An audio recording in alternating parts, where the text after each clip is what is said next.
स्वागत करते हैं आपका IRA की डिफेंस सूट सीरीज 20 में। तो चलिए बात करते हैं एरोनॉटिकल डेवलपमेंट एस्टैब्लिशमेंट ने UAV इलेक्ट्रिकल मशीन्स के लिए EOI जारी की है।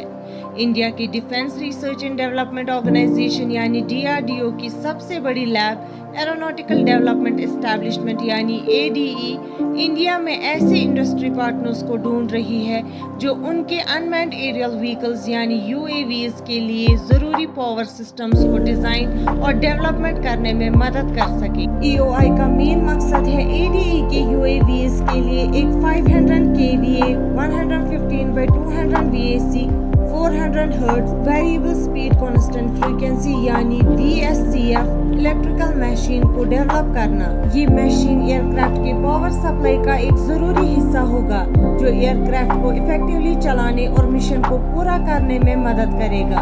इस EOI में सिर्फ इंडिया की रिप्यूटेड इंडस्ट्रीज ही शामिल हो सकती है। तो चलिए बढ़ते हैं एक और खबर की तरफ। L&T नवंतिया टीम इंडिया नेवी के टेंडर के लिए S80+ सबमरीन्स को हाई इंडिजीनियस कंटेंट के साथ पेश कर रही है। L&T नवंतिया इंडियन नेवी के प्रोजेक्ट 751 टेंडर के लिए S80+ सबमरीन्स को हाई इंडिजीनियस कंटेंट के साथ पेश कर रही है।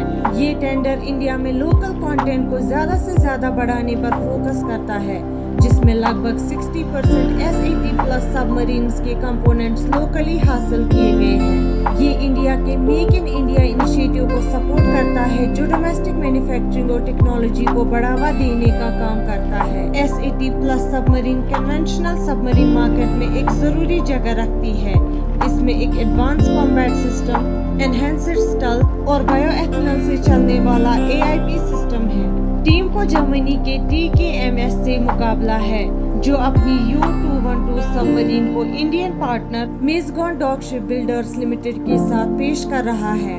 S80+ सबमरीन का डिजाइन मजबूत है और वो सबसे मुश्किल ऑपरेशनल जरूरत को भी पूरा करता है जो इसे कन्वेंशनल सबमरीन मार्केट में एक फ्रंट रनर बना देता है। बढ़ते हैं एक और खबर की तरफ। इंडिया की देश में बनाई हुई टर्बोप्रॉप को बाजार की मांग के बावजूद मुश्किलात का सामना है। इंडिया का 90 सीटर टर्बोप्रॉप एयरक्राफ्ट RTA बनाने का एम्बिशियस प्रोजेक्ट बड़े पैसे और बाजार के चैलेंज का सामना कर रहा है। शुरुआती डेवलपमेंट के खर्चे को स्पेशल पर्पस व्हीकल यानी SPV के तहत लगभग $2 बिलियन एस्टिमेट किया गया है, लेकिन ज्यादा पैसों की जरूरत हो सकती है।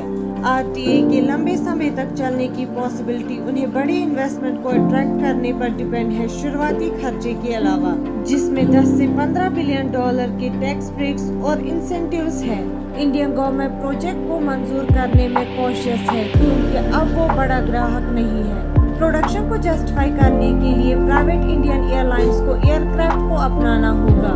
इंडियन गवर्नमेंट को प्रोजेक्ट को ग्रीन लाइट देने से पहले फाइनेंशियल रिस्क्स और मार्केट वायबिलिटी को ध्यान से सोचना होगा। बढ़ते हैं एक और खबर की तरफ।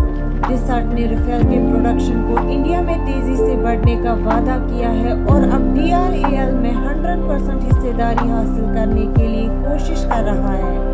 सुनने में आया है कि डसल्ट एविएशन जो राफेल फाइटर जेट के फ्रेंच मैन्युफैक्चरर है, इंडियन एयरफोर्स और डिफेंस मिनिस्ट्री के साथ बातचीत कर रहा है राफेल प्रोडक्शन को इंडिया में शुरू करने के लिए, लेकिन इसके लिए इन्हें डसल्ट रिलायंस एयरोस्पेस लिमिटेड में 100% हिस्सेदारी चाहिए। कंपनी का कहना है कि उसकी इंडियन फैसिलिटी 2 राफेल जेट्स हर महीने बना सकती है, जिससे कि IAF के आने वाले मल्टी रोल फाइटर एयरक्राफ्ट यानी MRFA टेंडर के तहत 114 जेट्स को 5 सालों में डिलीवर किया जा सकेगा।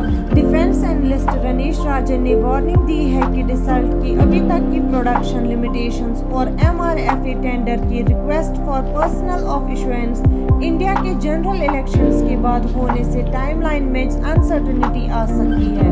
हमारे साथ जुड़े रहने के लिए शुक्रिया। मिलते हैं अगली खबर के साथ।